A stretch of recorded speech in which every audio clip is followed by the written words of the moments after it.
दोस्तों, यदि आपने बिहार एसएससी का इंटर स्तरीय भर्ती का फॉर्म भरा है तो आप सभी छात्रों के लिए काफी बड़ी अपडेट जारी की गई है, क्योंकि जितने भी छात्र छात्राओं ने इसका फॉर्म भरा है, करीब 25 लाख से भी अधिक विद्यार्थियों ने इसका फॉर्म भरा है, उन तमाम कैंडिडेट को यहाँ पर अपना डॉक्यूमेंट अपलोड करना जरूरी है। क्योंकि ऑनलाइन जिस समय आपने किया था सिर्फ डॉक्यूमेंट नंबर आपसे मांगा गया था, लेकिन अब सभी कैंडिडेट के लिए ऑफिशियल नोटिफिकेशन जारी कर ये जानकारी ऑलरेडी दिए गए थे। 15 जनवरी को ही ये नोटिफिकेशन जारी किया गया, जिसमें इन्होंने क्लियर बताया है कि देखिए यहाँ पर बताया गया कि ऑनलाइन आवेदन समर्पित करने वाले सभी अभ्यर्थियों से आरक्षण और शैक्षणिक प्रमाण पत्र जो है, आपकी तकनीकी योग्यता वाला जो प्रमाण पत्र है, वांछनीय योग्यता वाला जो भी प्रमाण पत्र है, उन सभी प्रमाण पत्रों को यहाँ पर स्कैन कर पीडीएफ फॉर्मेट में इनके वेबसाइट पर प्राप्त किया जाना है। मतलब आपको अपलोड करने की जरूरत है। तो ये सभी को करना है, क्योंकि यहाँ पर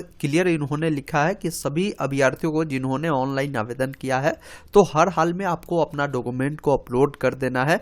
अगर आप अपलोड नहीं करते हैं तो लास्ट में आपका फॉर्म रिजेक्ट कर दिए जाएंगे, आप एग्जाम में नहीं बैठ पाएंगे। आप फॉर्म भर भी दिए हैं, उससे कोई मतलब नहीं बनता है। आपको ये काम करना बेहद जरूरी है। अब कहेंगे कि डॉक्यूमेंट कब से कब तक अपलोड होगी, तो डॉक्यूमेंट अपलोड करने की जो तिथि है 18 जनवरी से स्टार्ट किए गए हैं। 18 फरवरी 2024 तक आपके डॉक्यूमेंट अपलोड की प्रक्रिया लाइव रहेगी। पूरे 1 महीना का आपको समय दिया गया है। इसी क्रम में बहुत सारे ऐसे भी अभ्यर्थी हैं जिन्होंने ऑनलाइन आवेदन करते समय बहुत सारी गलतियों को जो है उन्होंने किया था। मतलब कि ऑनलाइन भरने में उनका हो सकता है जैसे उनका नाम गलत हो चुका हो, या उनके पिताजी का नाम गलत हो, या हो सकता है कि उनका कैटेगरी गलत हो, या उनका जो भी रिजर्वेशन वाला प्रमाण पत्र उन्होंने अपलोड किया है, जैसे ईडब्ल्यूएस हो या क्रीमी लेयर प्रमाण पत्र हो, जाति प्रमाण पत्र हो, उसका संख्या उन्होंने गलत डाल दिया है या उसका तिथि गलत डाला है, उससे भी आप सुधार कर सकते हैं। जन्म तिथि को सुधार कर सकते हैं, या अन्य जो भी प्रमाण पत्र आपने अपलोड किया है उसमें कोई भी गलती है, आपका एड्रेस में गलती है,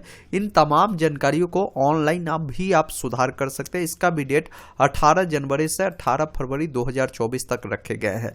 तो इन बातों को ध्यान रखिए। अगर आपने फॉर्म भरा है तो हर हाल में अपनी डिटेल को देखिए, और अगर आपका सभी डिटेल सही है फिर भी आपको डॉक्यूमेंट अपलोड करना होगा। डॉक्यूमेंट क्या क्या अपलोड करना है तो समझ लीजिए। जैसा अगर मान लीजिए आपने फॉर्म भरा होगा तो मैट्रिक का डिटेल दिया होगा, तो मैट्रिक का आपका अंक पत्र मांगा गया है। अंक पत्र का मतलब हुआ कि आपकी जो मार्कशीट है, मार्कशीट आपको देने होंगे। मैट्रिक का प्रमाण पत्र मांगा गया है, मतलब मैट्रिक की जो सर्टिफिकेट होते हैं वो आपको देने पड़ेंगे। इंटर का मार्कशीट देना है, इंटर का सर्टिफिकेट देना है। आपकी जो भी अस्थायी निवास प्रमाण पत्र होगा, मतलब कि आपका जो डोमिसाइल सर्टिफिकेट है, उन्हें देना होगा। कोई अगर ईडब्ल्यूएस ओबीसी में जो एनसीएल वाले हैं, एससी एसटी वाले हैं, इन सभी को अपना प्रमाण पत्र देने होंगे। दिव्यांग है तो दिव्यांग प्रमाण पत्र देने होंगे। फ्रीडम फाइटर से अगर बिलोंग करते हैं तो उसका प्रमाण पत्र देने होंगे। कंप्यूटर की अगर आपने योग्यता एस किया होगा तो आपको कंप्यूटर के सर्टिफिकेट देने होंगे। टाइपिंग के लिए ये एस किया होगा तो इसका देना होगा। तो ये कुछ डॉक्यूमेंट है, और एक आपको आईडी प्रूफ देना होगा, जो भी आपने चुना होगा, आधार कार्ड, वोटर आईडी कार्ड, इससे आपको देने पड़ेंगे। तो ये कुछ दस्तावेज है जिसको आपको अपलोड करना हर हाल में जरूरी है। अब आइए जानते हैं इससे आप कैसे अपलोड करेंगे, कैसे पीडीएफ बनाना है, उन तमाम जानकारी को मैं आपको बताऊंगा इसी वीडियो में। इसके लिए आपको गूगल ओपन करना है, गूगल में टाइप करना है ऑनलाइन अपडेट एसटीएम। आपके सामने ये first website online update STM.in का आएगा। लेटेस्ट जॉब वाले सेक्शन में ही Bihar inter level form correction का एक लिंक मिलेगा, जिस पर आपको क्लिक करना है। तमाम जानकारी यहाँ पर दे दिए गए हैं। आप नीचे आएंगे, इंपॉर्टेंट लिंक वाले सेक्शन में डायरेक्ट आपको लिंक करेक्शन और डॉक्यूमेंट अपलोड का दिए गए हैं। आप इस पर क्लिक करेंगे।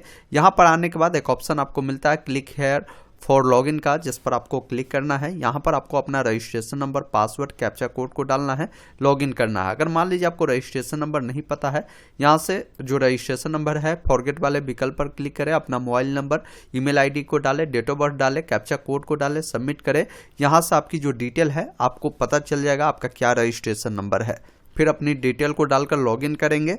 जैसे ही आप लॉगिन करेंगे यहाँ पर आपकी पर्सनल डिटेल आती है। इसमें अपना तमाम जानकारी मिलान करें। जो आपने फॉर्म फिल करते समय डाला है वही जानकारी आपको देखने को मिलता है।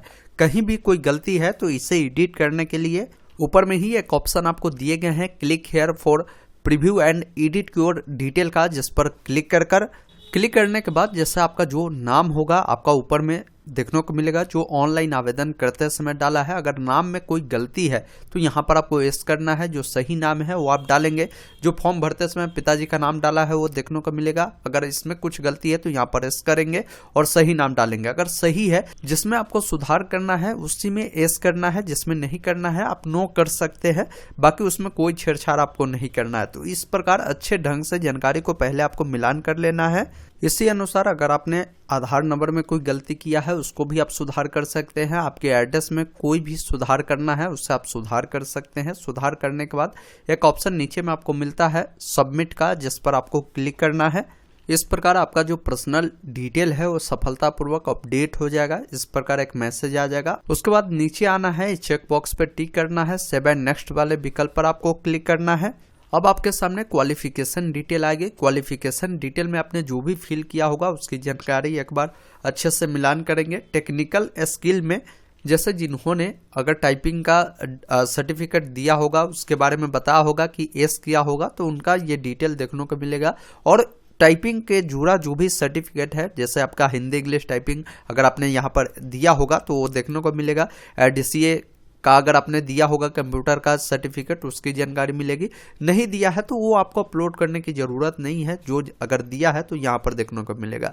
बहुत सारे ऐसे कैंडिडेट थे जिन्होंने उस समय कंप्यूटर का टाइपिंग का सर्टिफिकेट नहीं दिया था या अपना कंप्यूटर का नहीं दिया था। तो वैसे स्थिति में अगर आप इसमें चाहते हैं ऐड करना, वैसे स्थिति में आपको एक ऑप्शन मिलेगा preview and edit educational detail, जिस पर आपको क्लिक करना है और आपको देख लेना है कि उसमें अगर जो टेक्निकल आपकी स्किल है जैसे टाइपिंग का हो या कंप्यूटर के सर्टिफिकेट का हो वो अगर मांगेगा तो वो आप ऐड कर लीजिएगा। नहीं ऑप्शन मिले तो इसका मतलब है कि आप उसमें ऐड नहीं कर सकते हैं।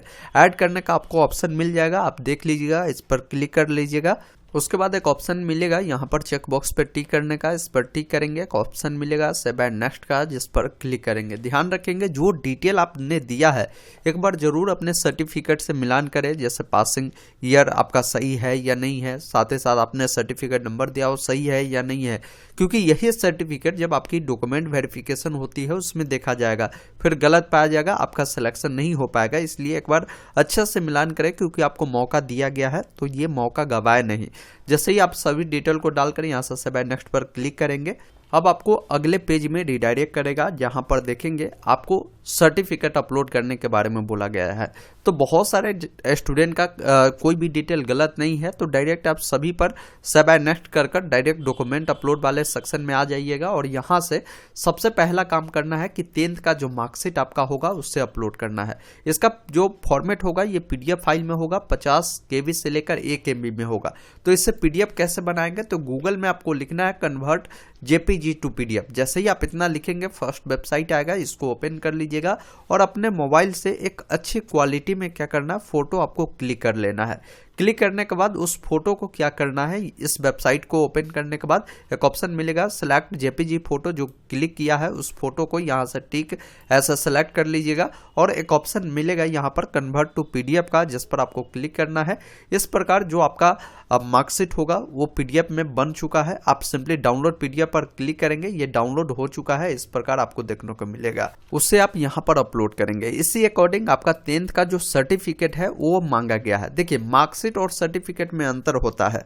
इस प्रकार जब उसको ओपन करेंगे तो यहाँ पर बताएगा ये प्रमाण पत्र है, यानी ये आपका सर्टिफिकेट है, इसको सर्टिफिकेट बोला जाता है। और जो आपका मार्कशीट होगा उस पर क्लियर लिखा रहेगा मार्कशीट। तो ये दोनों में अंतर होता है। ये बिहार बोर्ड से अगर आप पास किए होंगे तो आपको ये जरूर मिला होगा। जैसे आप पास करते हैं उसके 6 महीने बाद ही आपके स्कूल में सर्टिफिकेट भी आ जाते हैं, आप जाकर वहां से प्राप्त कर सकते हैं और उससे ही आप यहाँ पर अपलोड करेंगे। बहुत सारे CBSE वाले ऐसे कैंडिडेट हैं जिनको सिर्फ मार्कशीट मिलता है, तो वैसे स्थिति में आप क्या कर सकते हैं कि अपना मार्कशीट ही जैसे 10th का मार्कशीट वाले में देंगे, ये भी स्टार मार्क लगाए गए हैं सर्टिफिकेट देना, तो आप अपना 10th के मार्कशीट को ही यहाँ पर सर्टिफिकेट के रूप में अपलोड कर सकते हैं। लेकिन बिहार बोर्ड वाले होंगे तो ऐसा नहीं करें, क्योंकि बिहार बोर्ड में ये मिलता है, आप हर हाल में स्कूल से लेकर ही आप अपलोड करें। इसी अनुसार 12th की मार्कशीट और 12th के सर्टिफिकेट आपको देने हैं।